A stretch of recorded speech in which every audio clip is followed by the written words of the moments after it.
and His Excellency Mr. Said Mohammed Said Hamid Al-Mehri, Ambassador, Embassy of the United Arab Emirates in Bangladesh as a special guest. The keynote paper will be presented by Mr. Osama Imam, Head of Sales and Marketing Department, RACS Quality Certificates Issuing Service LLC, Dubai, UAE.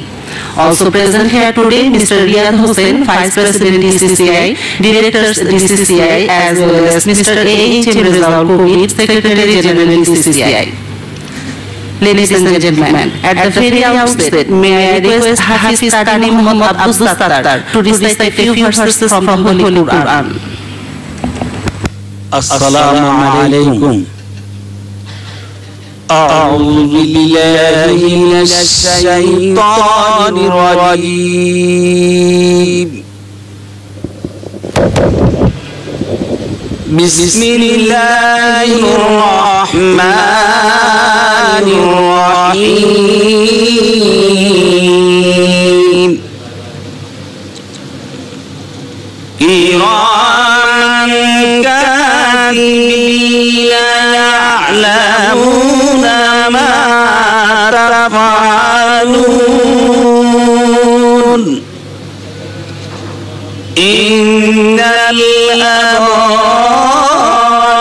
في نعيم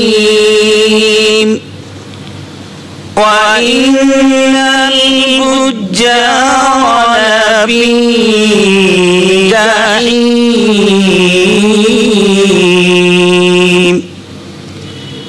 يصلونها يوم الدين وما هم عنها بغائبين. وما أدراك ما يوم الدين.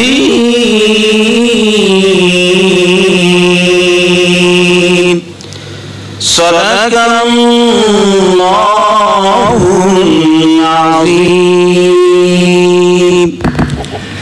Thank you. Ladies and gentlemen, now I would like to request Mr. Abu Bashar Khan, President DCCI, to kindly present the praise to our chief guest, Mr. Qazi M. Aminul Islam, Executive Chairman, BIDA, Prime Minister's Office, GOV.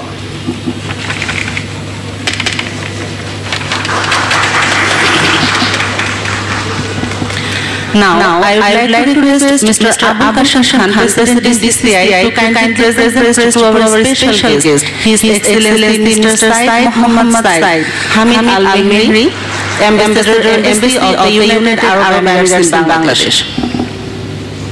Thank you, sir. Ladies and gentlemen, may I now take the opportunity to request Mr. Abu Bashar Khan, President DCCI, to kindly deliver his address of welcome.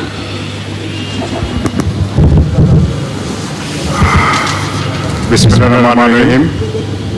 Today's chief guest, Mr. Qazi M. Aminul Islam, Honorable Chairman, Bangladesh Investment Development Authority, BIDA. Special guest, His Excellency Mr. Said Mohammed Al-Mehri, Honorable Ambassador of the United Arab Emirates to Bangladesh. Today's keynote presenter, Mr. Osman Nam, Head of Sales and Marketing, RACS Dubai, UAE. My colleagues in the board of Director Chamber, business leaders, DCCI members, friends from the electronic media, ladies and gentlemen, Assalamu alaikum, a very good morning to you all. It is indeed a pleasure to welcome you all to this seminar on halal certification standards and challenges and opportunities for the Bangladesh market. Organized by Dhaka Chamber of Commerce and Industry in collaboration with RACS Quality Certificates Issuing Services Limited from the United Arab Emirates. We would like to thank RACS for extending all support, including presenting the keynote paper today. I also take this opportunity to extend a warm welcome to the Honorable Chief Guest, Honorable Chairman of BIDA, and special guest, His Excellency, Honorable Ambassador of United Arab Emirates, for being with us today here. Ladies and gentlemen, today, as per the UN Committee for Development Policy CD report, Bangladesh has started its graduation path to a developing country. This is a great achievement for the nation. Bangladesh is growing at 7% plus and ranked as one of the fastest growing nations of the world. As per the latest PricewaterhouseCoopers report, Bangladesh will become the 28th largest economy by the year 2030 and the 23rd largest economy by the year 2050. Today, Muslims are the second largest community in the world, with a population almost reaching 2 billion, contributing to 24% of the world's population. Globally, the Muslim population will increase by 35% in the next 20 years. According to the Global Islamic Economic 2017-18 report by Thomson and Reuters, the global Islamic market is around $2 trillion and contributing about 11.9% of world expenditure. The market is estimated to be growing at 7.3% per annum. Globally, Muslim nations spend about $1.2 trillion as per the 2016 report on food and beverages, and it is estimated to rise to 1.9 trillion by the year 2021, having 13% growth. As per our information, Brazil, Australia, New Zealand and Thailand are among the leading market suppliers to the halal nations, Muslim countries, most in the OIC. We will get more information from today's keynote paper on the halal market scenario globally. Ladies and gentlemen, Bangladesh, we believe, has great opportunity in the global halal market with the right support and market development steps given by the government. However, today we are not a major player in the halal market. The OIC is extremely important for us to maximize our business opportunities, and given the new trading world order being created from a global multilateral to a bilateral trading regime may open opportunities for OIC countries to trade within the OIC nations. And we must look into the possibility of an Islamic common market to build trade and investment among the Muslim nations, and halal products within the OIC nation should become a major arena for trade and commerce. Bangladesh, a country of 160 million people, is the 5th largest Muslim consumer food market of nearly $71 billion and 6th largest Muslim cosmetic market of nearly $2.7 billion. Around 12 million Bangladeshis residents live overseas, including Europe, US, and the GCE countries. And Muslim NRBs can be a great market and source for low-cost halal food from Bangladesh. Trade with the OIC must be expanded and developed for the greater benefit of commerce, and also the use of halal products needs to be promoted actively locally. Ladies and gentlemen, production and distribution of halal needs to abide by very strict and specific rules in the entire process, from slaughtering, handling and packaging to shipping and selling to the ultimate customers. In this regard, Bangladesh is in the early stage to compete in the global halal market compared to its competitors. Islamic Foundation of Bangladesh launched the Halal Diagnostic Laboratory in Dhaka in 2017, the first of its kind in the country to test products for their compliance with Islamic rules. Through the foundation has also started providing halal certification from the year 2017. Whereas market leaders like Brazil started to develop expertise in the 1970s. However, this lab is a timely decision towards easing halal certification standard process and further strengthening the halal ecosystem in Bangladesh. And Bangladesh's ranking is extremely low compared to other countries in the halal business and halal ecosystems. Ladies and gentlemen, the visible challenges relating to halal food and product development culture are to be addressed to seek opportunities in the massive business opportunity. In order to improve the halal business operation and realize opportunities for Bangladesh and Bangladeshi businesses, we need an overall long-term roadmap for the halal industry, which will create the platform, and some of the recommendations that we have from Dhaka Chamber have compiled are: support the private sector initiative in research and capacity building regarding halal industry, declare priority area for halal industry with proper policy support, build international certification process to be developed with the regional cooperation, engagement of the government with dedicated agency under a PPP platform to support and encourage this sector. Infrastructure and SEZs may be created for halal products. New policy support incorporating scopes and guidelines for halal business with fiscal and non-fiscal incentives to be given to encourage halal-centric businesses for Bangladeshi businesses. Ladies and gentlemen, I hope the keynote presentation and expert opinions of this seminar will provide additional insights and idea sharing on the global halal market and the way forward, including the entire process, including standards and its regulatory ecosystem, and also give us an opportunity to understand how we can access this huge sector, as we believe from Bangladesh, halal can open sizable opportunities for investment, including scope of creating employment, higher export earnings, and steer our economic growth. In concluding, I would once again like to thank all the guests attending today, and our special thanks to the chief guest and the special guest for making this program a success. Thank you, and Allah Hafiz. Thank you, sir. Ladies and gentlemen, I would now request Mr. Osama Imam, Head of Sales and Marketing Department, RSCS Quality Certificates Issuing Service LLC, Dubai, UAE, to present his keynote paper.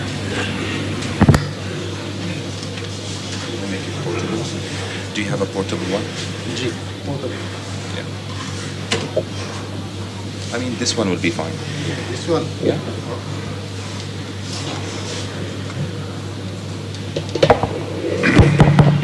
Thank you.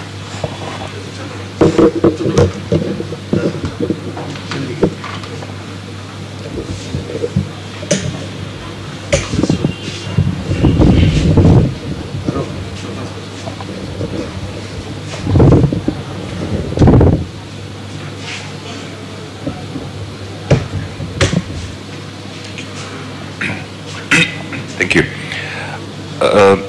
Assalamu alaikum wa rahmatullahi wa barakatuh.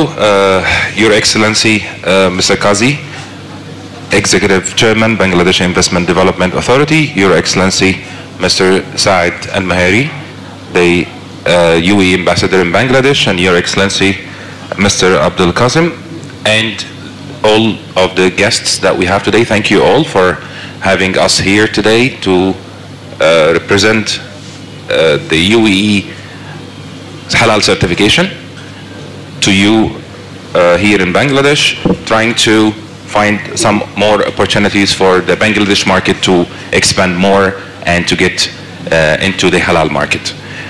Today's presentation, as you can see, is about the halal certification standards and challenges, opportunities to Bangladesh market. The content of today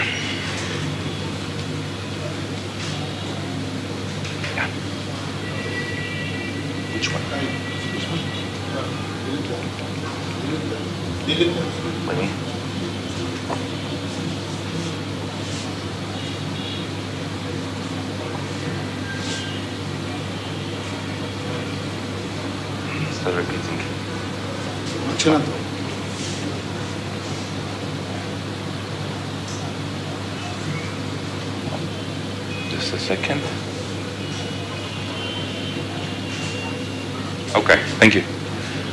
So the content of today will talk about the halal and haram meanings and the halal certification procedure, challenges that we meet in the halal industry in general, and the common challenges for the halal certification, along with the UAE halal scheme as a case study, which can help to, to adopt, for example, this kind of certification process to Bangladesh. Muslim population and consumption, some facts and figures about the global halal economy, and Bangladesh and the Islamic map, along with the imports and export, Middle East and Bangladesh import and export figures, and also some opportunities for the halal certified products within Bangladesh, along with the benefits of the halal certification.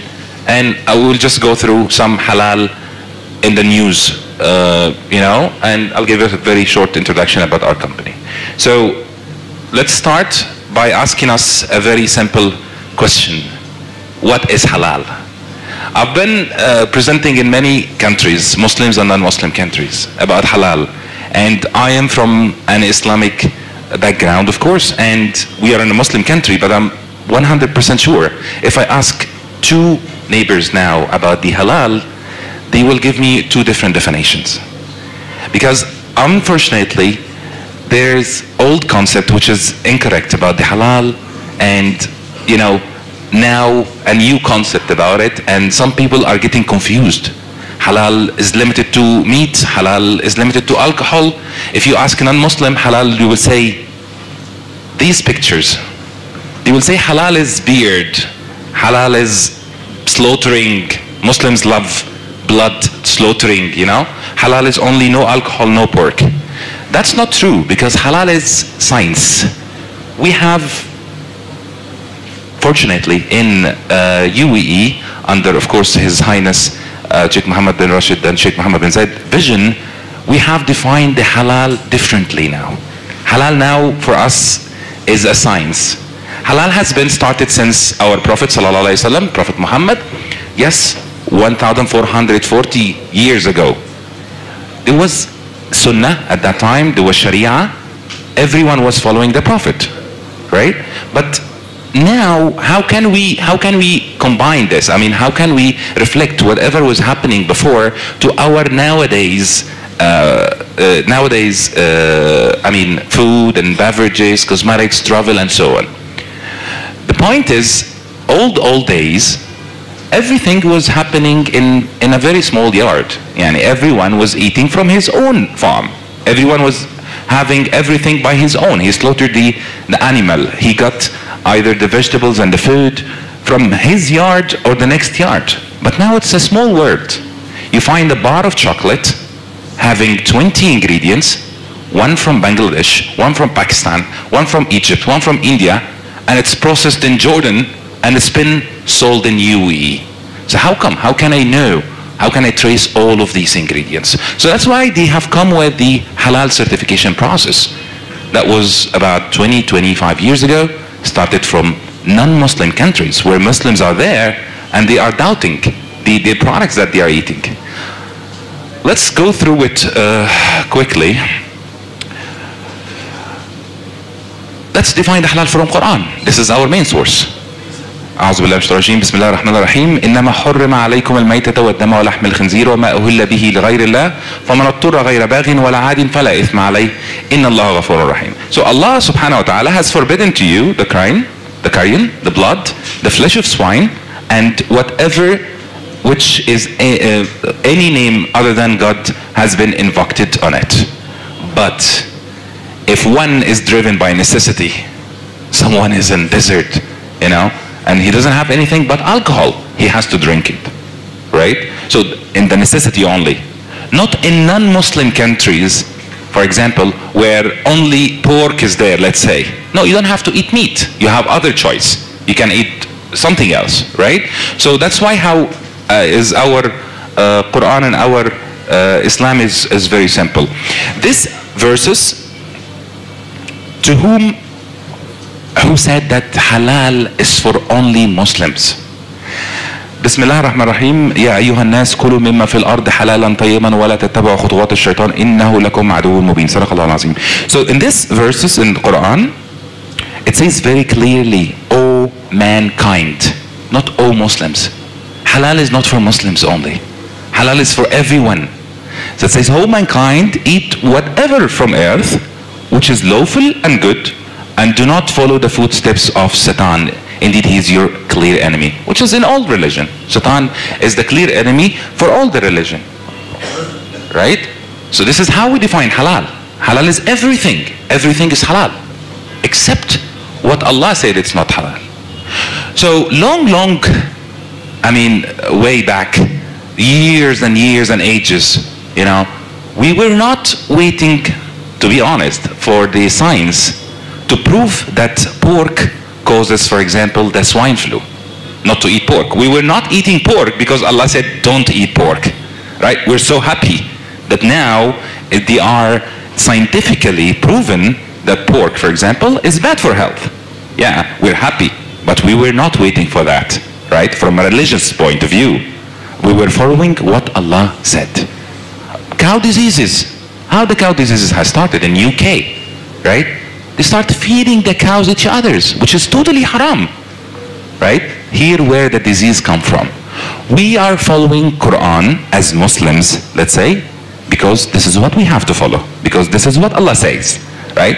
But again, we become so proud and so happy when the science, another day and by day, is proving that Islam is the correct religion, right? We're not here for a religious lecture, and I'm not even able to give you a religious lecture anyway. But this is how we started the halal, and this is where the halal comes from. If we talk about halal internationally, we have to really focus on Malaysia, which are the halal heroes. They started the halal standards as the first in the world. JAKIM, which is Jama'at Ulama in Malaysia, they have started it and defined halal, that things or action permitted to the Sharia without law, without punishment imposed to the doer. They defined also the halal food as meaning of the food and drinks and their ingredient permitted under the Sharia law. Indonesia, MUI, the Majlis Ulama Indonesia, has defined it by the law allowed or allowed according to the Islamic law and basic requirement for Muslim consumers. And they have also defined haram as unlawful or forbidden to be consumed. Let's go to UAE and GSO. GSO stands for Gulf Standardization Organization, which a governmental organization comes under GCC Council. GCC is the Gulf Cooperation Council, which includes all the GCC countries. When they started, because to be very honest, Muslim countries and GCC, let's say, they started very late, but so fast, though. They started late in halal because we were thinking that everything we have in our countries are halal. Okay? But they started their own, or our own, let's say, standards. By GSO standards 2055, if you go through all the standards, you will not find the definition of halal word. The definition here is different. It's for halal certification. What is the certification and what is the certificate? Halal or Islamic rules, all of us know that it's about Sharia law, which comes from either Sunnah, from Quran #1, and we will have a slide about it. Certificate is a document introduces that the identified product, service, or system conforms with the requirement of halal as per Islamic rules. I am Muslim, my father is Muslim, that does not mean my product is Muslim, because my product is not made in my house, and all the ingredient that I'm using is not from here. That's why I have to make sure, I have to find someone else come and certify me, avoiding any self-declaration, which we also will talk about it. It's a big disaster, the self-declaration. Halal food, as per GSO, again, food and drink which is allowed to be consumed by the Islamic rules. Okay, going to the some related definition, which when we say halal, we stop into these words. طيب. Most of the halal words in Quran, you'll find halalan طيبا. طيبا is an Arabic word, of course, means wholesome. Something clean. So if it's not wholesome, if it's bad for health, it's haram. And for us, if it's not pork, not alcohol, not human body, and not all of the haram things, but still it causes some diseases for you, we don't consider it halal. That's why always halalan tayyiban. So tayyib is an Arabic word, means pure and wholesome, healthy, hygiene. This is what we have to promote. Halal certified means food safety also. Means hygienic product. The product is safe. Not only food items. The haram, of course, it's an Arabic word, means prohibited. It's an opposite of halal. And here comes the word mashbuh. Mashbuh, where I don't know if it's halal or not, but I should avoid it. So if something that you are still suspect or you don't know whether it's halal or not, you should avoid. That's what we call it mashbuh. It's not haram. We don't know if it's halal or not. It's not certified. I don't know where its source, then I should actually avoid it.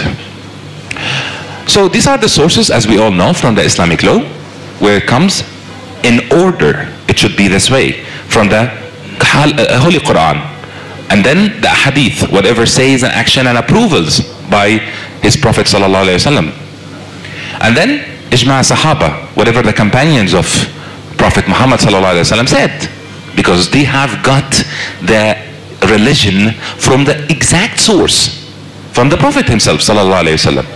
And then the qiyas. Here where comes the confusion a little bit, the qiyas, you know, something was not there at the time of the Prophet sallallahu alaihi wasallam, but it comes now. Then we have to do some kind of comparison between what used to be done and between what's happening nowadays. And the last thing, which is the fatwa. Fatwa is an opinion, we have all to agree on that, of person who is really understand and studied Sharia and Islamic rules and regulations. Then he can give his opinion on something which is not clear in Quran, it's not in Ahadith, and it's not in Ijma' Sahaba, and also it's not by Qiyas. This is the fatwa. Where comes the mufti? Of course, I understand that Bangladesh is a Muslim country and has their own muftis, correct? Okay. Then we agreed all that haram is non-halal, and it's anything prohibited by the Islamic law. Okay, what's haram then? What's considered as haram? Is it only pig? Is it only alcohol? No. No, there are about six categories. Number one, pig and its byproducts. Again, it's pig, not pork. So everything come from this particular animal is najis and haram. And its byproduct as well. The blood, yes, blood is haram for us. So we're not drinking blood. But make sure in European countries, if you are traveling, and not only Europe by the way, they are using the blood in sauces and stuff, for your reference. The human body and its byproducts. We're not eating each other's. Yeah, but do you know that something like hair, human hair, not my hair of course, but the human hair has been used as something called actually the extract L-cysteine. L-cysteine is a protein which is extracting from the hair, human hair or pig hair. And you can find it in your day-to-day bread. And it's been used internationally. That's haram. I don't want to eat someone else's hair. It's not exact the hair, but they extract it. They extract the protein from it, which is totally against our Sharia. Also the alcoholic and beverages and any intoxicant. The carnivorous animals and birds, those who eat meat, is haram to be eaten. An animal which is not slaughtered according to the Islamic law, and any contaminated and hazard food considered as non-halal to be eaten. So anything of the above mentioned products, either of their whole form as byproduct is including ingredient, are totally prohibited or haram. Okay, so now we understand what is haram and what are the products. Here is one research, we'll go through it quickly, from a Christian lady called Christina Meditrama. She's from Netherlands. This lady knew very well, as we all know, that pig is a very useful animal for them. They use every single thing of the pig. She has followed one particular pig and she labeled it as 05049. Okay? She followed this pig to see how many product has made by this particular pig. She found out a disaster. It was 185 different products from this Mr. 05049. What are these products as per her research? Look at this. The product which was made from pig skin, face masks, skin care products, body lotion, hair conditioner. Yes, which we're using. We're applying on our faces and our bodies. The 05049 has made from its gelatin, sweets, chewing gums, chocolate, energy bar, marshmallow. From its skin itself, the budding, the jelly oil, ice cream, cheese, chocolate mousse, UHT milk, if you heard about it, it was made from its skin. And also the gelatin was used in the surgeries. Product made from the bones of the pig, X-ray films, matches, and sandpaper. Also the puzzles, which our kids are putting them in their mouth, made from the big bones. Not all of them, of course, but that was the as per her research. The fat of the pig has been used in the the toothpaste, washing powder, anti-wrinkle creams, and the cattle feed, which we are eating at the end. And then the floor wax and the crines. What about the blood? Yes, they use the blood. Chicken feed, fish feed, cigarette filters, and even as coloring agent from the blood of the pig. So it's not the pork, it's the whole animal.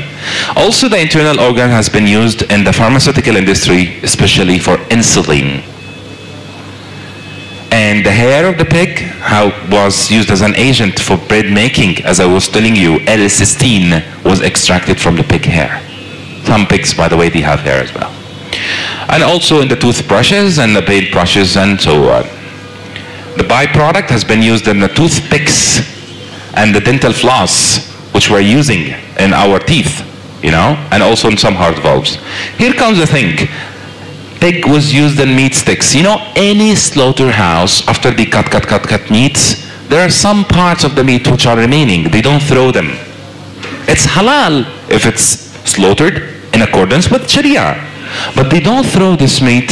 What they do, they collect it together and making something called the portion controlled meat cuts. Okay, it's halal. Yeah, it's halal if it has been glued properly. But if it's used the pig to glue the meat, then it becomes haram. A whole drum of water, you drop 1 drop of alcohol, it becomes not halal water, correct? That's it. Okay, so this is about some suspected E numbers. E numbers are the European numbers which are used as ingredients in our food, especially. I will just cross all of it and I will focus on this one. E120.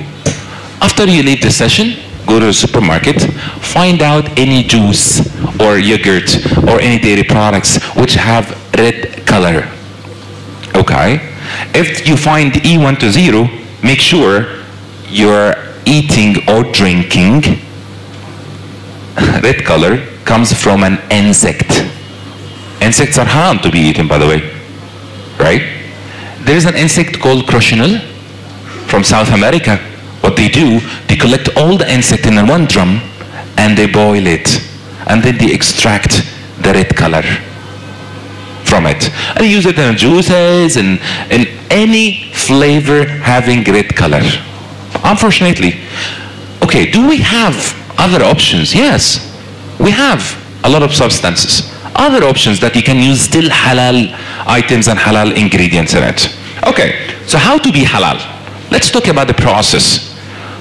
Most of the comers here are from the industry where they are already producing and doing the production of the food and beverages and so on. What we do in the process after applying the application, there are 2 main stages in the halal certification to make sure that the product is halal. The first stage, we call it documents review. We have to see everything you have, from where the raw materials are coming, if the raw materials have halal certificates or not. Because any raw material in the world coming either from plant source, from animal source, or synthetic, right? Synthetic, which is artificial. There is no any third or fourth option. If it's from plant source, then it's not critical a lot. If it's from synthetic or animal source mainly, then we have to check what is the animal. Is the animal was really slaughtered in according to the Islamic law or not? And as per the new development of the science and the equipment, yes, we can find out. I cannot find out if this cattle, the slaughterman has said, for example, Bismillah while he is slaughtering or not. I cannot find out this. This is magic. But we can find out if they slaughter it from this place, which is there according to the Islamic law. How? Percentage of the blood in the dead animal. Dead animal for us are haram, but slaughtered animal is halal properly. You know, Muslims slaughter this way just to make sure most of the blood is out of the body. That's why we are not just trying to punish the animal. Yeah. No, we're trying to make sure that we're not eating blood, which is haram. And also, as per science, it's wrong. It's bad for health. It's harmful because the blood is the thing which is carrying all the bacteria and all the viruses. So if the animal is dead, you're still eating its viruses. Come on.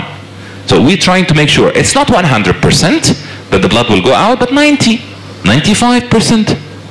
Right? This is what we are asked to. So we check the documents, everything in the factory, all the ingredients, all the test report.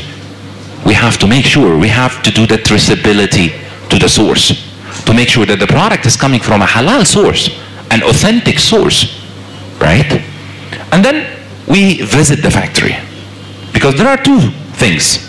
Either the product or the ingredients which you are getting is from not halal source, or during the process there is something not halal. You're adding something, you're using something which is contaminated, then we have to make sure about it. After doing the on-site, we do our evaluation and decision, right? To evaluate all of what happened before and during the first and second stage to make sure that the product is complying. We do the third-party testing if it's needed. I will not decide, you will not decide. A third-party lab to check from the DNA of pork. It has pork sign or not.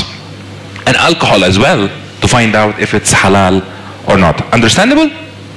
Okay? And then of course every year we have to go through a surveillance audit, which we have to visit the factory again to make sure that they maintain the same procedure that we have approved earlier, right?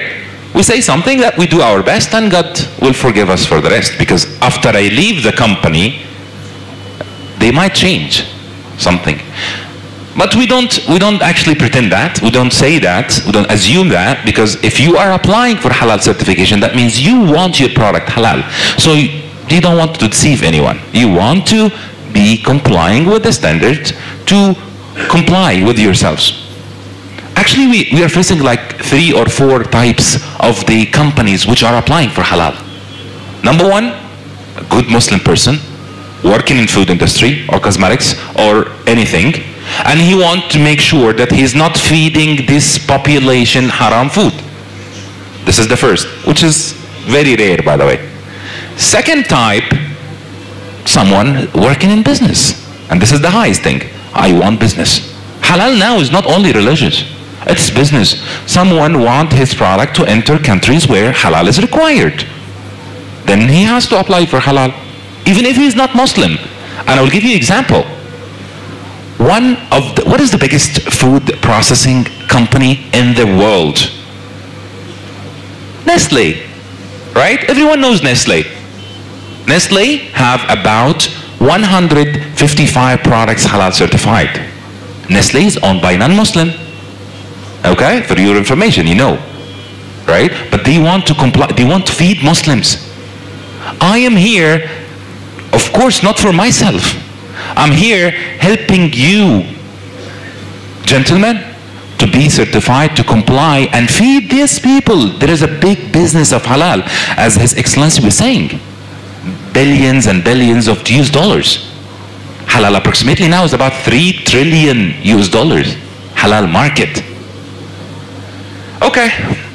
Time required for the certification is very short. Halal is not complicated. Halal certification is not complicated. It doesn't take more than 8 working days from the start, day 1, and then the audit and so on. It depends all the time, because we wait until the company close something called NC, non-conformity. I come to your visit, your site. I saw some things which need to be changed. I will ask you to change. Once you change, I have to not come back again, but you have to send me a proof of that, right? And then we issue the certificate.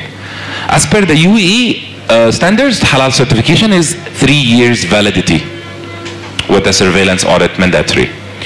Okay, how is the implementation of the halal in all over the world, not only UAE? All the scopes are covering food processing, livestock, Islamic banking, takaful, business investment, import and export, food retail, also goes to restaurant, halal travels, pharmaceutical, cosmetics. If you go to non-Muslim countries, you will find a lot of restaurants are halal certified. And you will be more surprised when you go inside the restaurant and you find 90% of the people who are eating in these restaurants are not Muslims. But they trust halal because they know Muslims, halal equals hygiene products, safe products. And some of the vegetarian products, which don't need also this confusion of pork in their food items, right? Halal is a lifestyle. It's not only what you eat, it's how you live your life. Halal is everything. These are the products, examples, that can be in the food and beverages. Everything. Someone will look into this. Fish, come on. Fish? The Prophet ﷺ said that everything comes from the sea is halal. Yes. But do you think that whatever fish in the supermarket is coming from the sea to you? What about the canned one, the tuna? Preservatives they are using, the packaging they are using. What about if it's a farmed fish or a wild fish? If it's wild fish, then there is no issue coming from the sea. But what if it's a farmed fish which was eating the pork itself? Will it becomes halal? No. Egg, yes, egg. Why? Egg is nothing, no slaughtering and nothing. Yes, but it depends on the feeding of the chicken itself, right? Everything can be halal, have the chances. What about the vegetables? Vegetable coming from the tree, we know that. Plants. Halal. Halal or no? It is. Look at the apples, for example, when you go to the supermarket. The normal types of apples, when you just pick them from the trees, it stays in your fridge for maximum 3-4 days. And then khalas, it dies, right? The apples which are we getting from the supermarket, it stays in the shelf in the supermarket, in the fridge for 1 week or 2 weeks, and then you get it and it stays in your fridge for other 2 weeks and it's still shining.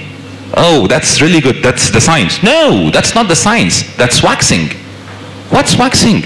Where it comes from?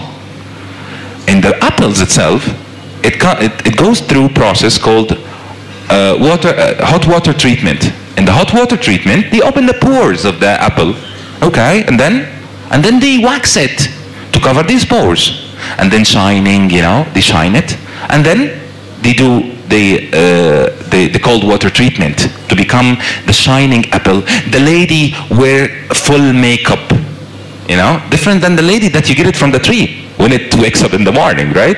It's totally different. So we have to make sure that the products which we are eating are from the halal source. Okay? And here is the value chain, what we say from farm to fork. Not only the processing, manufacturing, the food services, the hotels, retailers, everything should adhere to the halal standards. What about cosmetics? Yeah. Cosmetics have chances as well, even more than the food. Yeah, but cosmetics we're not eating. Yes, we're not eating, but I cannot apply something which contains pork on my face. This is again, like, because pork, as you Muslims know, or even non-Muslim, pork is najis. Najis means it's not clean. We cannot even touch it. Yani, I cannot go play with a pig, and then go and pray, right? I cannot wear a belt which is made from pig skin and go and pray, right? So we have to take care of everything, right? And again, the same food chain thing. The whole value chain from the manufacturer, food processing, food services, hotel, packaging. If everything is halal and packaging is not halal, then it's a problem. It has to be halal, especially the secondary packaging. And retailing and logistics. Okay. We'll go quickly in this part, which is actually the halal national mark. This is the UAE governmental halal mark. Can you see the UAE name? Can anyone see a UAE name or Dubai? No. Why? For every country having or introducing the halal standards and halal logo, you'll find their name of the country. Malaysia, Jakim is there. Indonesia, Muiz is there. Singapore, non-Muslim country, but they have the halal standards and Muiz is there. Why this does not have the halal logo? The name of the country? Because actually, as per the vision of His Highness, Sheikh Mohammed bin Rashid Al Maktoum. He is the Prime Minister and the ruler of Dubai, to unify the halal standards globally, to make it ISO halal, which will take long time, but this is an initiative. No Dubai, no UAE, correct? You will see how many halal standards now. So as per this new regulations, or actually it's since 2014, a cabinet resolution number 10, that no halal products to be displayed in the UAE market without having this mark. You can display until this moment without halal mark at all. Okay, they will not stop you if the product is not critical. But if you want to claim halal, so Muslims will come to you, and even all the population will come to you and buy your products, then this is the only standards that you should follow. It's their right. You want to send to my country, I mean to UAE, then you have to follow my standards, right? And any product which is found in the market does not have this logo and have another logo will be fined and violated. Okay, so this is as per the regulations of UAE. So let's talk about the challenges. What makes halal very hard for some people? Because number one, the incorrect perception. The incorrect perception about halal, that halal is limited to meat and poultry. No, it's not. The self-declaration and also the halal applies for all the products which are food and beverages, cosmetics, and personal care, and so on. Some challenges of halal, that the multiple halal standards, look at this. These are the halal logos. Yeah. This is the halal logos internationally. You see how many? And because of the page does not include more than this, I could not present them all. Which one I should follow? Which one? This is USA, this is Spain, this is Jakim, this is, and more than this even, a lot of standards. That was a very funny thing happened in the UK, story of a meat shop. Can you read it? Halal meat shop. And people used, especially Muslim, used to go to this shop to eat or to buy their halal meat. And one day, one guy went to him and asked him, come on, you're not Muslim, with all respect. He was, this person, you're not Muslim, why you're selling halal product? He told him, no, I'm not selling halal product. He said, why are you writing halal then? He said, I'm not writing halal, that's my name.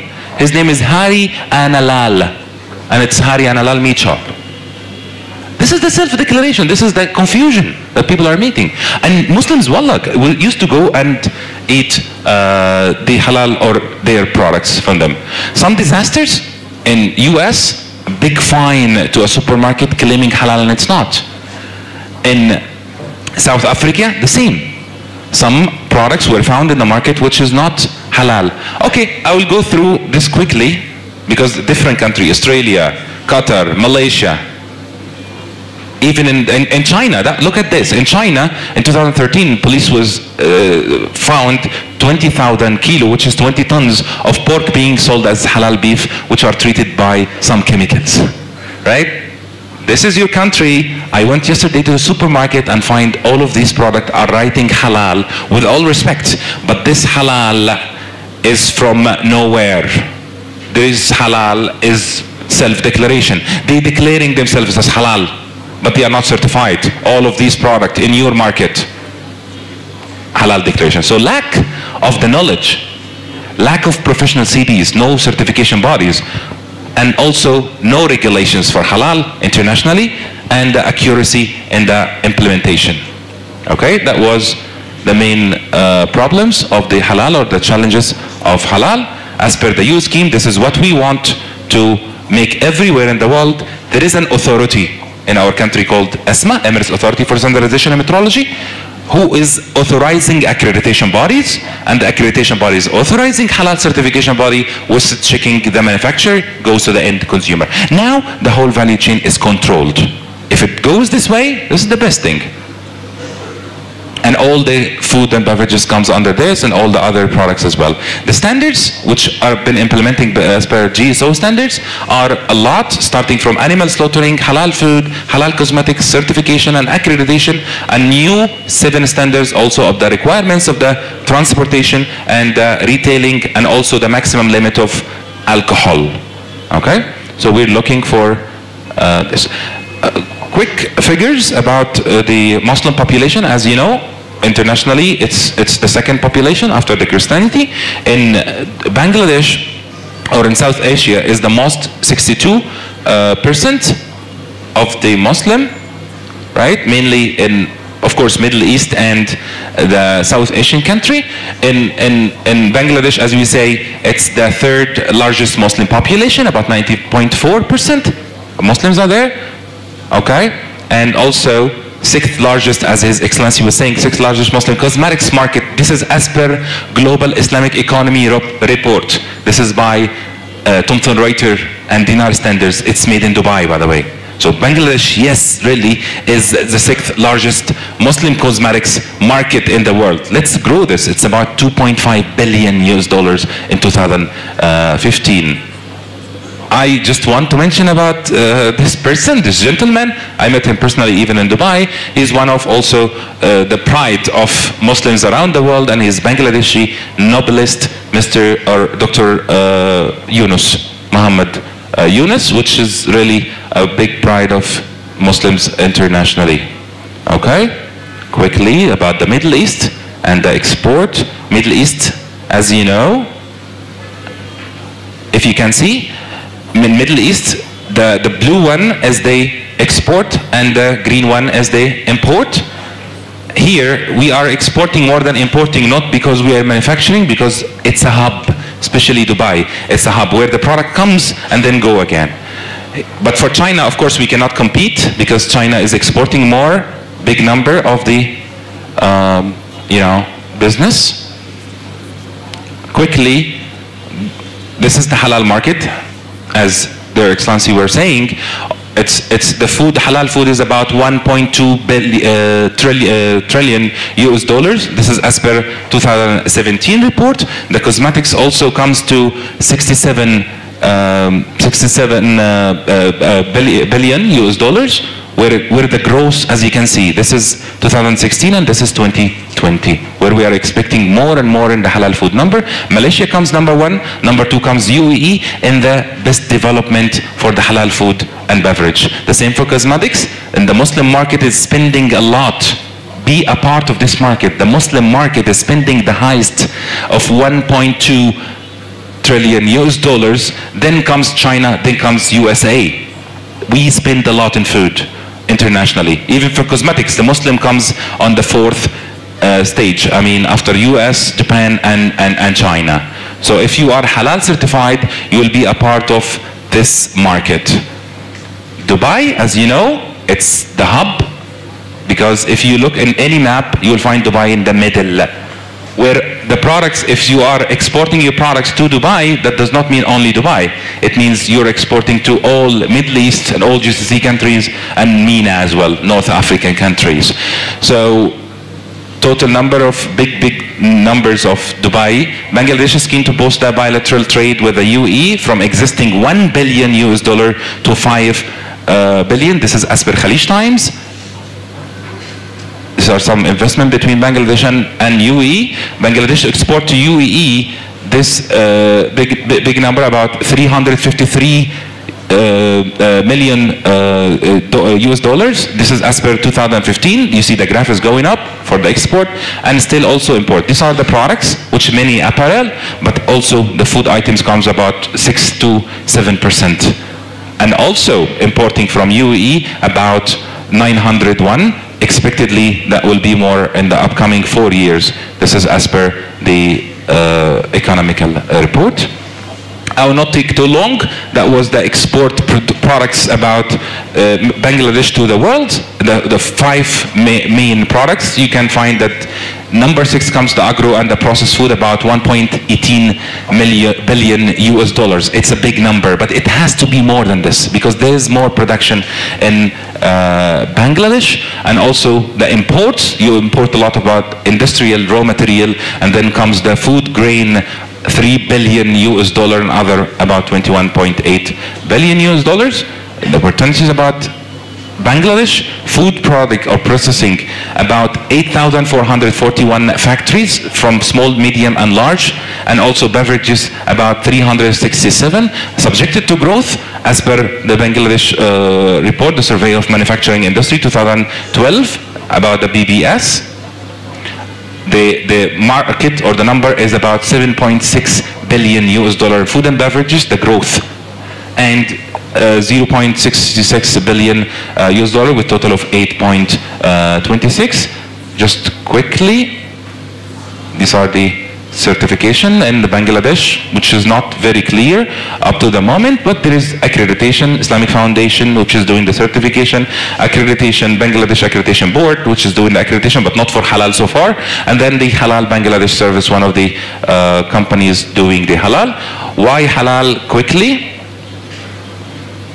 you have to make the entire product, as we said, from farm to fork, halal, obligatory for Muslims, preferred by non-Muslims. Also halal national mark, as we said, it's obligatory for UAE market. It's an international recognized brand. Halal is not religious, it's a brand, it's a certification, and also penetrate the market of 3 trillion US dollars and meet the demand of 1.7 billion known as Muslims internationally.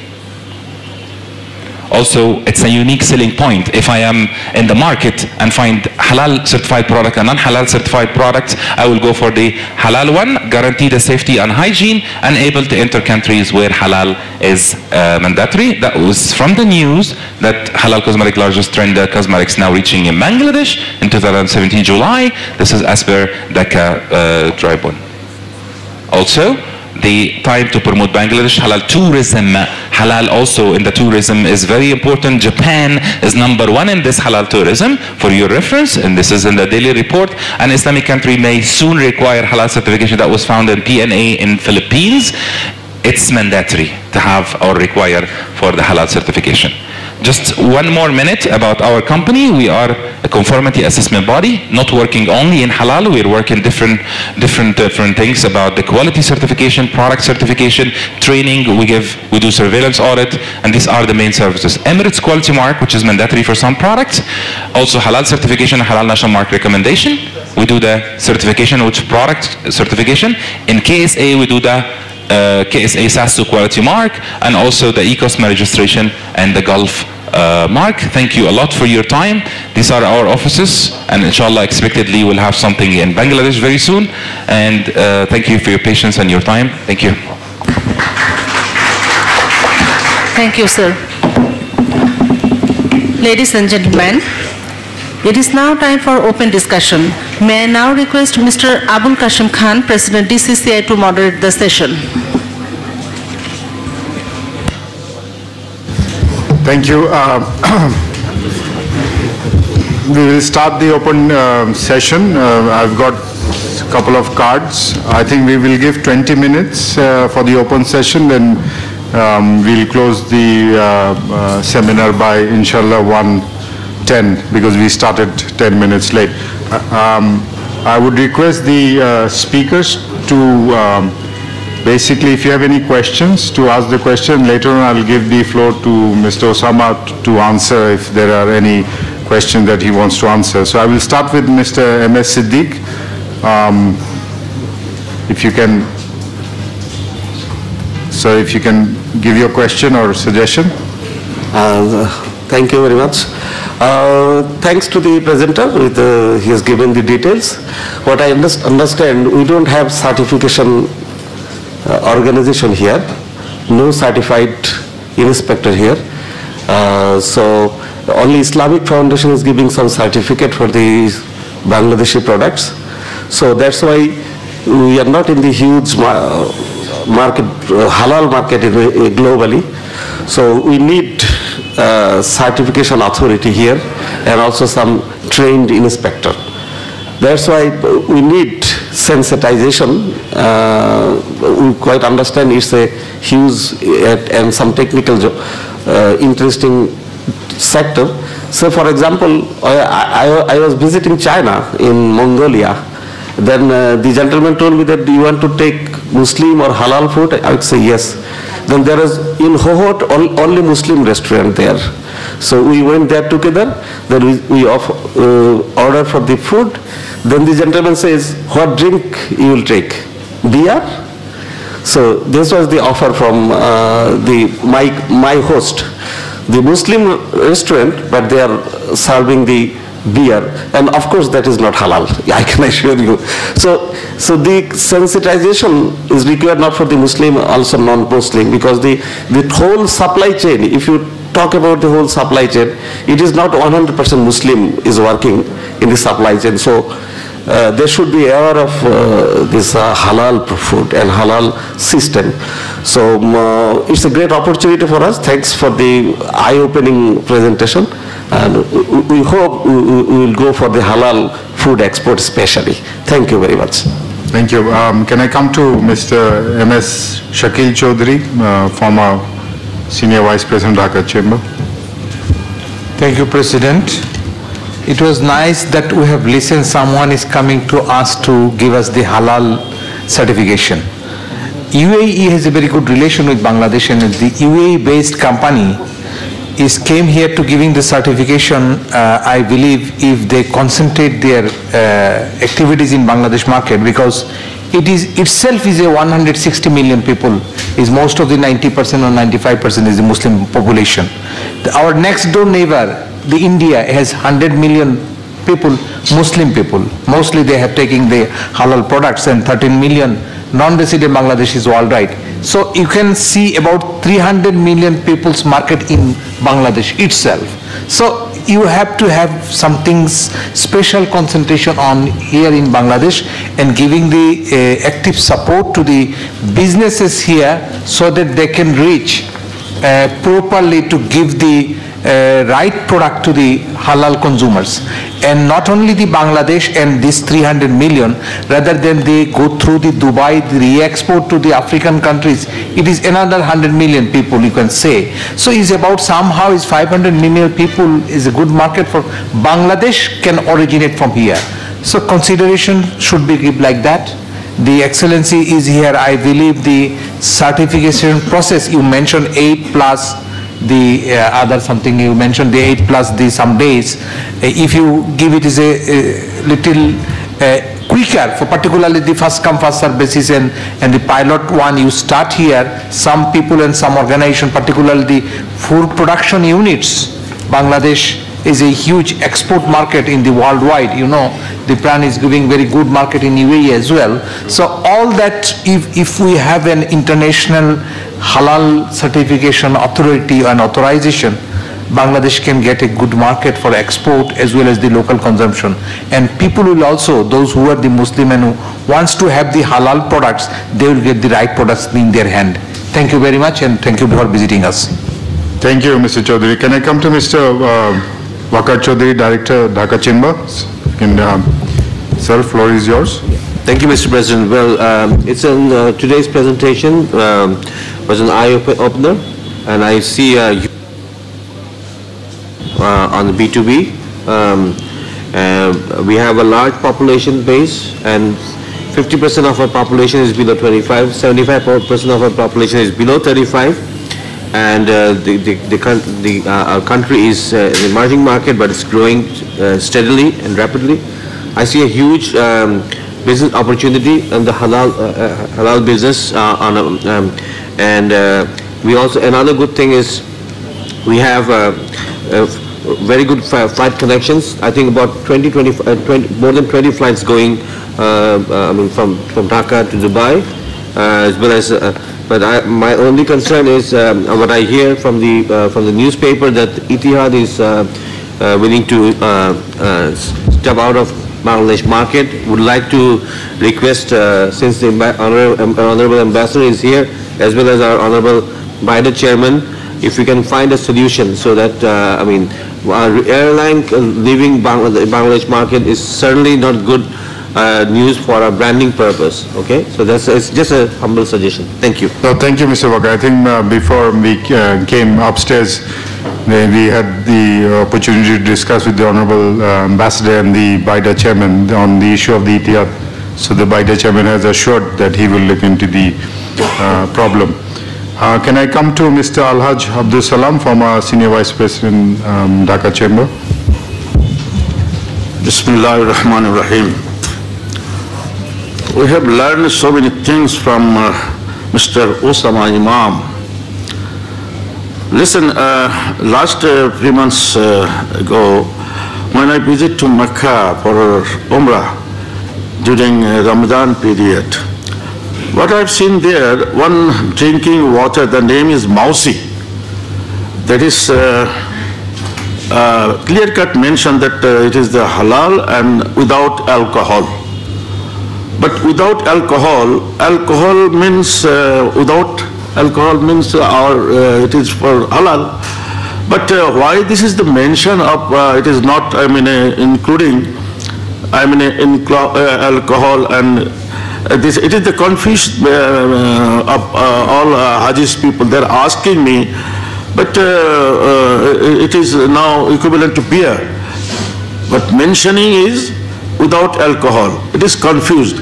But it should not be confused. I mean, all Hajis before Hajis.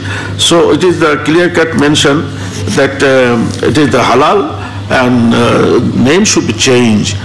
And another one, how can we have halal alternative business of those haram product? Mr. Imam, can you explain this thing? Yeah, thank you for this contribution. And regarding, sorry. Anything else, Mr. Salam, or are you finished? Thank you.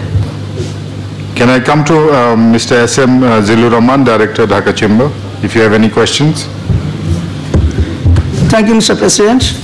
In fact, there is, I not like to raise question, but there are some opinion I like to place.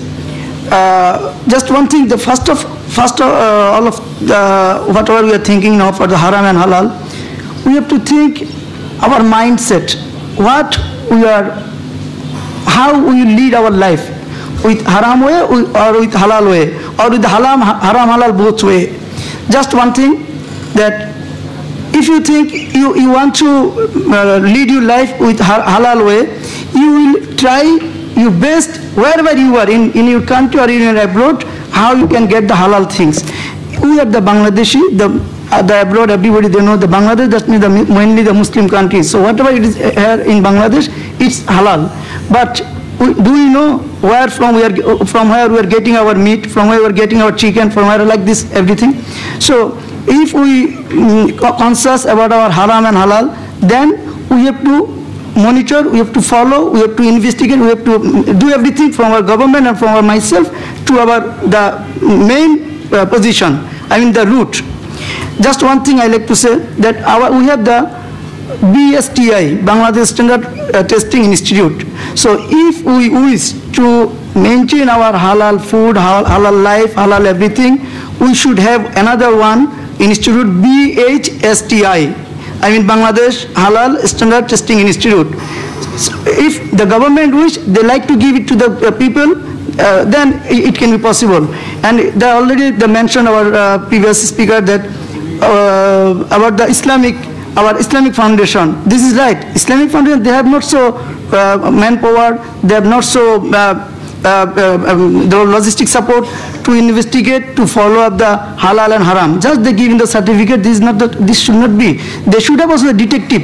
Where this is going, the slaughterhouse. The slaughtering house, maybe today you are visiting, this is okay. But tomorrow you are visiting, they have something different, which is not as per our halal law and purity. So they should have detective as the BSTI. What they are doing, whatever you have the product, they are sending some detective, they are sending some surveillance teams. Are they right? As they got the license, they put the logo of BSTI, it is approved. But after that, what they are doing, the same, the BHSTI, I think they should do this. And sometimes we say, as a Muslim, okay, what are we taking? Say Bismillah, it will be halal. But think yourself, there is fire. Would you put your hand, Bismillah? No, Allah will not save you. Allah not told like this, I think. So Bismillah, when you can say, you don't have the alternative way. You cannot justify, is it halal or haram? You are confused. Then you can say Bismillah, I think yes, so. I think your point is clear, noted. Okay. Come to our last, Mr. thank you. Our last speaker, Mr. Muhammad Alhe Shumon, Manager, Raj Kamal Everbest Corporation. No? Please. Thank you. Honorable President, Chief Guest, Special Guest, and participants of this meeting and keynote presenter. Almost I got my answers, so that I have no question. I just like to say the RACS, when open their office in Bangladesh. Another question is, in Bangladesh there are 3 standardization organization like Halal, Halal Bangladesh Islamic Foundation. But I know that we are involved in exporting, so we got certification from Halal Bangladesh. But some countries are not accept this certificate, like this Malaysia. So it is possible to, or how to build an international accepted body? Thank you. Yeah, very, very valid question. Before going to Mr. Osama, just to briefly say what the speakers have kind of highlighted, if you can note it down. Mr. M.S. Siddiq referred to the certification process and also desensitizing and the awareness campaign, I think, for halal product line. M.S. Shakil Chaudhary pointed out the market size of Bangladesh and neighboring India, how Bangladeshis can access these two markets itself. Mr. Waqar Chaudhary, I think, concentrated on the B2B aspect, how UAE can support Bangladesh in terms of the halal process. Mr. Salam quite rightly pointed out the alternate to haram products. If I can raise the issue on cosmetics, I think Bangladesh is a huge cosmetic market as per your presentation, 2.5 billion, and most of these products I don't think is halal. I think it is not considered halal. Drinks market is also, I think, a huge market where alternate business can happen, and I think Zillur Rahman pointed out the sustainability of the certification process or the quality that has to be maintained over time. I think that is a problem in Bangladesh regarding how we can benchmark the compliance. And lastly, I think Mr. Shumon rightly pointed out how we can create a better or a certification body which would be internationally recognized. So these were the questions raised. The floor is yours to answer them, Mr. Osama. Thank you, Mr. President. Thank you, everyone. I would like to start by the question of Mr. Salam about the alternatives. And it was actually earlier, it was very hard to find an alternative because we didn't know even that the products are haram. So it was very hard. But nowadays, alhamdulillah, we have alternative for everything. Everything can be from a halal source. It might be a little bit expensive, more expensive, but we have to support the idea. Yani, gelatin was one of the biggest issues because gelatin source mainly was from haram. Now, alhamdulillah, we have about 3 halal gelatin factories in the world. 3 is a small number, of course. 1 in Pakistan, 1 in Jordan, and 1, I'm not sure, but it's in Middle East country. They are selling the halal gelatin, which is sourced from a vegetable, and it's totally halal, okay? It's a bit more expensive, so what I'm saying that the alternative is there, we have to support the idea. We have, as companies, industry who is looking for halal certification, we have to support the idea of buying the halal certified product. This is the point. Then it comes easier. That was for the first thing. And about Mecca, by the way, also because I'm always there, they have an issue with this kind of drink, you know. That's why they have to mention it's non-alcoholic. Because a lot of opinions in Saudi do not support the drinks which have these names. About the market size, Mr. Chaudhry was mentioning about the market size, and also we talked about the cosmetics and drinks in Bangladesh. Yes, there is an opportunity, a big potential. Bangladesh industry, they have production areas where they can contribute more about the halal. Making sure that the cosmetics product and ingredients are halal, we can do it, but we just have to educate ourselves more. We have to educate ourselves more, and you can see now the most halal certified cosmetics product are in Thailand. Non-Muslim country, it's a Hindu's country, okay, with all respect. But they are, if they want something, they following it. They want to sell to the Muslim consumers. They are getting our money as Muslims. You know, Singapore, it's non-Muslim country, but they have also many halal products. So yes, there is an option for the halal cosmetics to be growth in Bangladesh. About our contribution as RACS, RACS, it's RACS, we are ready, and that's why we're here. And thanks for the excellencies who invited us, and for Dhaka Chamber, of course. We are here, we're ready. We know that this market is thirsty for business, and we can help, we can plan something here together, along with the support of the government here, along with the standards that made of GSO and UAE. Yes, of course we can support, and we are ready, inshallah, to start something here, but we just waiting for the feedback. We're here. If there is a feedback, you guys need really the business, then we also need the business. Yeah. I think that was all. Just one last comment about the slaughterhouses. The gentleman was asking about witnessing of the slaughterhouses and stuff. I mentioned it very clearly that we witness every year for the process, but for the slaughterhouse, we keep one person, a supervisor, inside the slaughterhouse whenever the slaughtering is done. So we have to make sure that the product is totally halal. So yes, we do this. Thank you. Thank you. I think we can move on to the next session. Thank you, sir. Ladies and gentlemen, may I now request the special guest, His Excellency Mr. Said Mohammed Said Hamid Al Mehri, Ambassador, Embassy of the United Arab Emirates in Bangladesh, to kindly deliver his speech.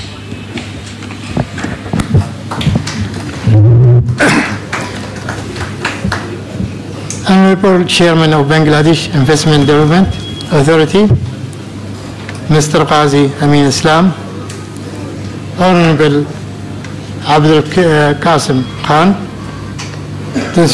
distinguished guests, ladies and gentlemen, Assalamu alaikum wa rahmatullahi wa barakatuh. I'm really very pleased to be here. And UAE, I think, one of the investors here, but we consider from UAE point of view, we are very small investing in Bangladesh. I was looking at the figure. Foreign investment in Bangladesh is around 10 billion. UAE investing more than 7 billion. So if we look at it, is less than 30%, the rest of the world invest in Bangladesh. But as I told you, for us it's very small figure. We're supposed to invest more here than what we are investing. At first, I would like also to congratulate the DCC for the arranging such seminar on the important topics. Normally, halal refer to anything that are lawful and permitted to consume and use under the Islamic law. As a Muslim, it is our burden duty to eat halal food. One of the conditions to accept our prayer to Allah. The variety of the halal food and other consumable items has been raising among non-Muslim population around the world global as halal food. Also, halal food is healthy according to the estimated of Transparency Market Research. The global halal products market was valued at 2.7 trillion in 2015, and will be raised to 10.51 trillion by 2024.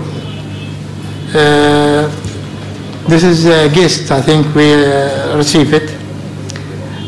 Ladies and gentlemen, at present,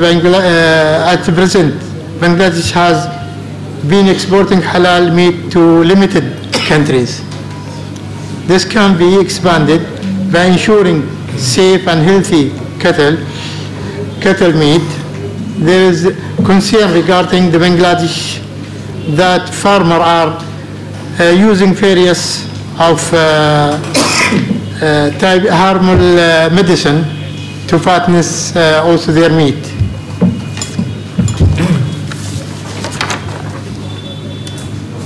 Which is very much alarming and harmful to the public health. To increase the number of the export to in this sector, Bangladesh had to make sure reeling the healthy and safety cattle meeting. I think business organization along with the government can play a crucial role regarding this. And I think as today we've been talking, certification for halal meat I think is very important here to make sure all these things is covered. I'm convinced the density and depth of our relation will continue to rise, and within bringing outcome and mutual benefit to our two peoples.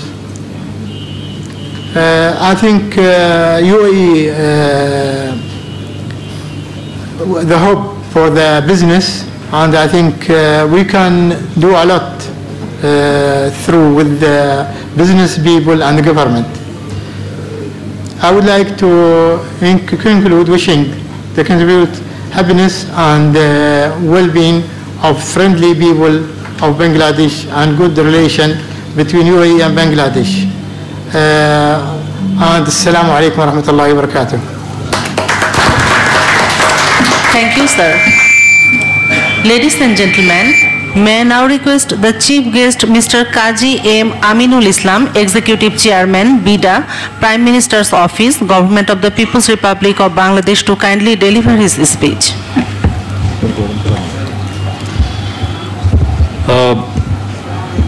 President Dhaka Chamber and the Chair of the session, Mr. Abul Qasim Khan, His Excellency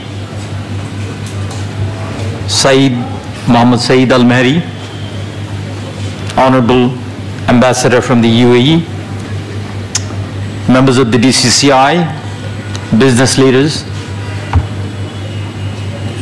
presenters, Mr. Osama Imam, distinguished guests, ladies and gentlemen, good afternoon. Firstly, I would like to thank DCCI for organizing this event, which I believe is first of its kind. I never attended anything of this kind before. I never had heard any discussion on this issue. Thank you. Thank you, DCCI, for organizing this event. And I would also like to thank the special guest. I'm fortunate to know this Excellency immediately after he came. He's an extremely capable diplomat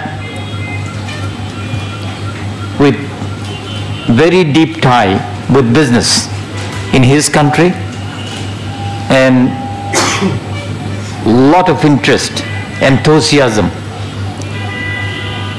for developing relation between the UAE and Bangladesh. Excellency, thank you so much.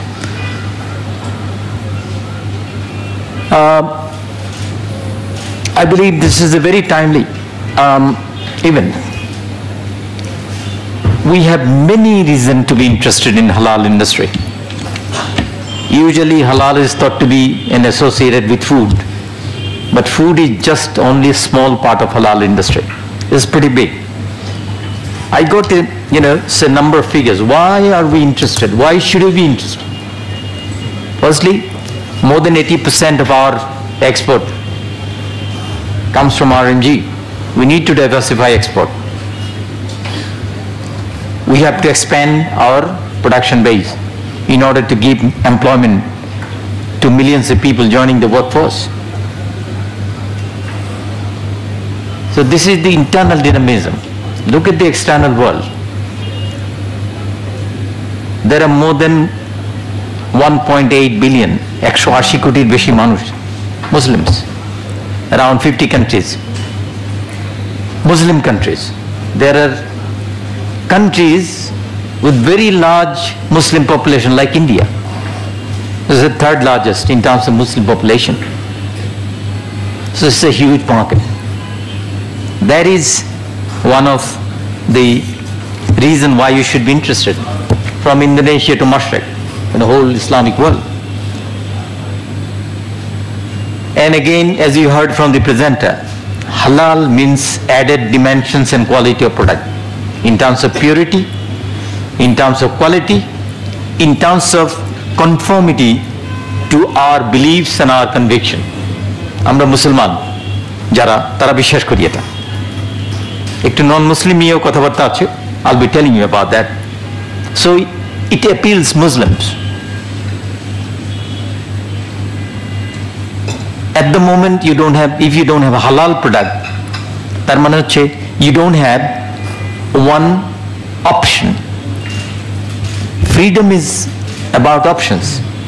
You see, having halal food in the market gives you one more option.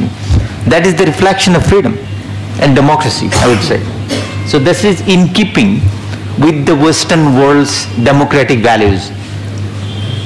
So somebody might say it's a religiously ordained thing.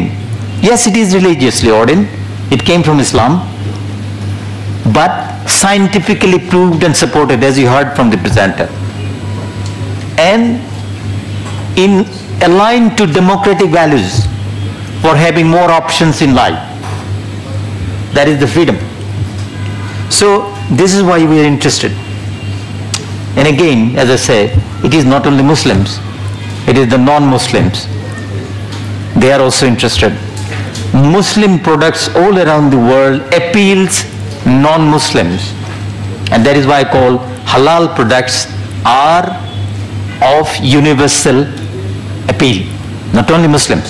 Examples: Islamic finance. Middle Eastern region prefer Islamic finance. Muslim population.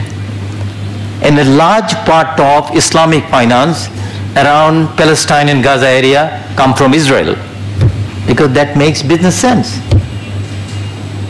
Putting money in the conventional method is just lending. You give the money, go away. But in Islamic finance, you put your head into it. Okay, you participate. So non-Muslim think that Islamic finance is more secure. As you have seen in 2007 and 8, entire world had financial crisis, not in Islamic world, because Islamic product has built-in risk mitigation, because the one who lends the money also engages in it. So Islamic products has universal appeal. Another example, I've seen it myself. In Sydney, halal McDonald. Who buys them? I wish I could take a photograph and tell you. 9 out of 10, I can vouch, are not Muslims. So they're consuming it, enjoying it. You ask one of them, they say, it's addedly taken care of. Why are you taking this? They say, halal food means extra care. You get it. And that is why halal products, name anything, gives you additional appeal. So, there are many reasons why you should be interested. And can we translate that interest into action? Yes, we can. Because among the Muslim world, entire world, Bangladesh is the country which is integrated with the rest of the world as a large, or rather largest trading partner in RMG. We're the second largest after China. No one comes near us. Definitely we would like to be together with other Muslim brothers, no doubt about it, but we are ahead of everybody at the moment. So now we are fully integrated with the rest of the world. And the world market, you heard, it's $1 trillion market. You know, RMG gives us around 28, 29, 30 billion. Halal gives you $1 trillion market to focus on. And we can do that. So, we can, take that. Government has identified a few third sector. One is agro-processing and food processing. So, we can give little bit of attention, rather focused attention to halal area, because there's not much competition there. Because we know how to deal with the global market. We can take our expertise from RMG to halal industry. That is why we need to do. And again, as I say, not only in food, cosmetic is a huge market, as you heard. Hospitality, we are working with Reuters in London about halal tourism. We'll be having an event, and there will be a publication on halal tourism in Bangladesh in the very near future. And in pharmaceutical, we are one of the largest, with one of the shining newcomers in the pharmaceutical, in the global market. We export to more than 100 countries already. So if we can offer halal pharmaceutical, we'll be the one. So there's ample opportunity. What we need, I have a lot of other things to talk about, but you see, we'd like to finish by 1 o'clock, as the President has said. What is it that we need to do? As you heard from the presenter, that globally there are some issues regarding this. Islam has been practiced all around the world, but there are certain areas in which we don't agree in every country. It is really helpful if we have something which is global standard. For example, you see in computer, in ICT, there is global standard. And that is why, irrespective of the language, country, culture, you can use it. We need something of a global standard that really helps us to have a uniform halal regime all around the world. And at the national level, I believe we need to develop a very robust institution. Islamic Foundation jeta kore thake, that's not enough, because it's a huge work that involves scientific activities, that involves research and development, that involves having a continuously developing testing facilities. So these are the things that you need to have in terms of an institution that certifies halal. So we have to develop that. The other thing which I believe is important for us is to focus on the quality and affordability issues. একটু আগে শুনলেন বলে যে দামটা হয়তো একটু বেশি হতে পারে। We have to be competitive both in quality as well as affordability. We'll have the best product. এখন whenever we talk about Bangladesh, people say, well, we have low cost labor. No. For the same cost, our labor is most efficient, even more efficient than the Chinese. Our efficiency level is 70% of the Chinese, but our wages is 1/3. তাদের 1/3 wedge দিয়ে আমি 77% ইয়ে পাচ্ছি, efficiency পাচ্ছি। So our people are most efficient.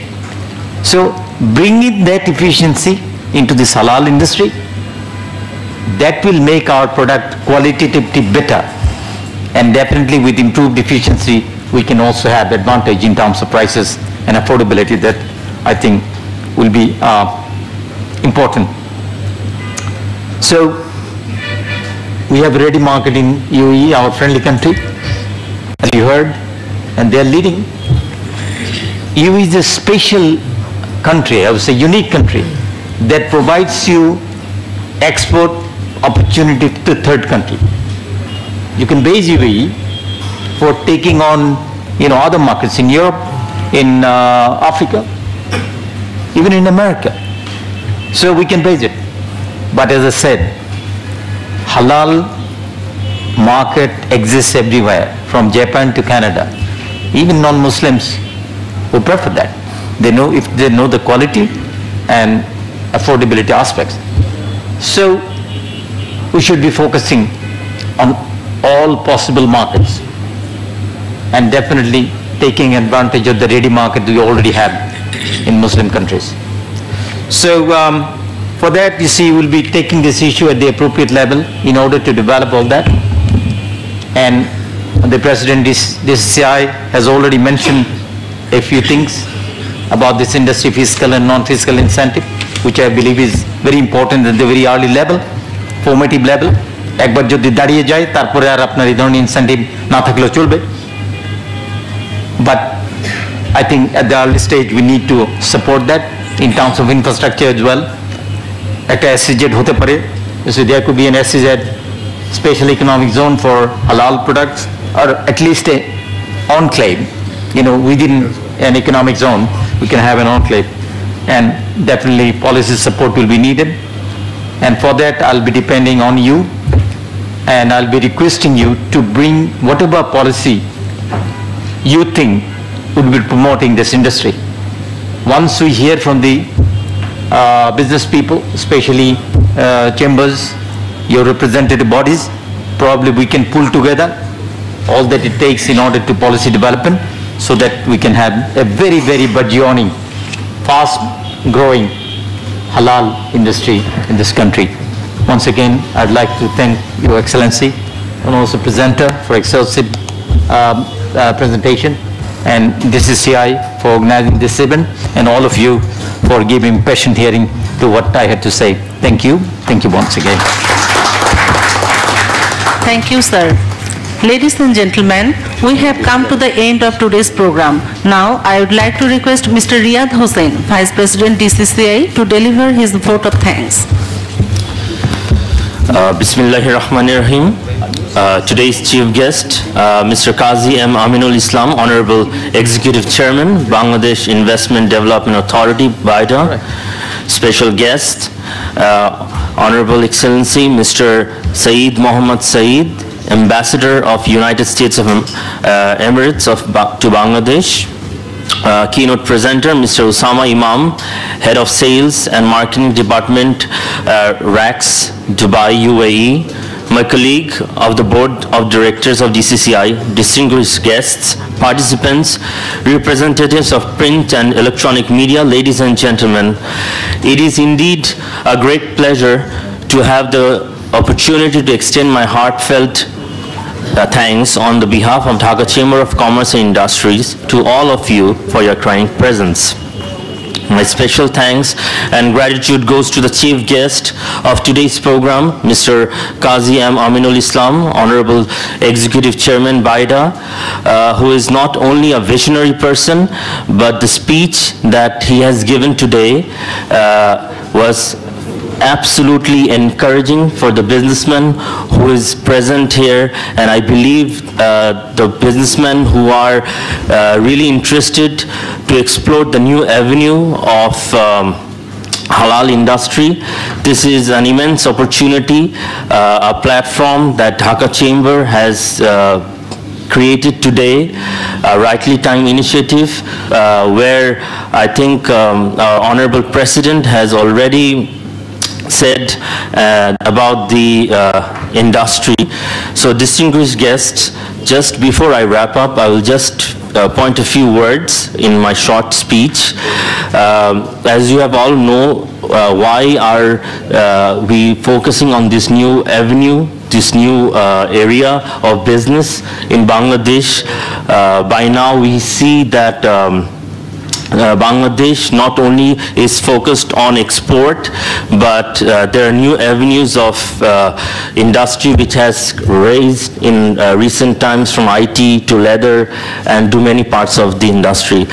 So it's a personal view and a collective view of the entire association that halal industry is a new avenue and a new sector for Bangladesh. And we believe, as we know, it's a $1 trillion industry, and most of the halal exporters are from the Europe-based, like Brazil, Australia, India. So my point is that why not Bangladesh, where we have 160 million people, where we have talent, infrastructure, manpower and resources, and the best part is we know how to brand ourselves. So if we can tap into this market, we can brand Bangladesh as the only halal market exporter in the world. Where beside me I have our brotherly country, UAE, His Excellency Mr. Saeed Mohammed Saeed, who has been a dynamic ambassador. Already in his speech he has mentioned that UAE is interested, and as UAE is the third largest importer of halal products, if I'm not wrong, Mr. Ambassador. So I clearly see that there's a big opportunity of business. I see a lot of faces, known faces who are ready to invest. My request to capitalize this market will be to our honorable chief guest and to the entire government to help support our businessmen on investment, to help and support on their tax incentives.